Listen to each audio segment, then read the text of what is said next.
if a third of the angels fell with Lucifer, with Satan, if a third, the Satan, right? If a third of them fell with him, and that's also based on another passage of a third of the stars getting knocked down to earth. If that passage means what we think it means, and if we understand it correctly, a third of the angels fell with Satan. And you can do your math and figure out that that equals somewhere between 30 to 50 plus million fallen angels on the surface of the earth.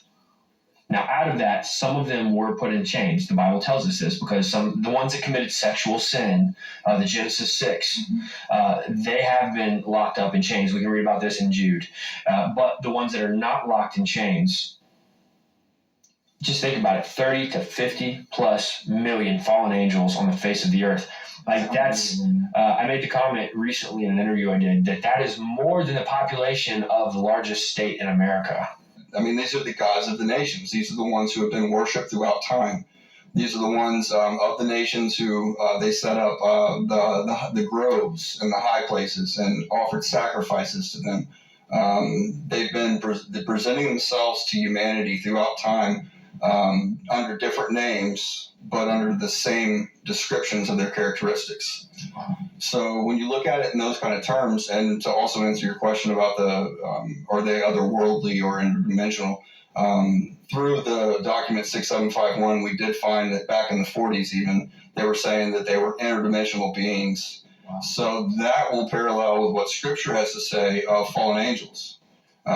With Job, for instance, you have Job, and this kind of is a crossover between our first film, Hollow Earth Chronicles, and the latest Higher Entities. But in Job, you have, now there was a day when the sons of God came to present themselves before the Lord, and Satan came also among them. And the Lord said unto Satan, Whence comest thou? Then Satan answered the Lord and said, From going to and fro in the earth, and from walking up and down in it. So on one hand, you have him being able to present himself before the Lord, but he also is able to, and that's the spiritual realm. That's the things that we can't access. There's a barrier that's been put in place.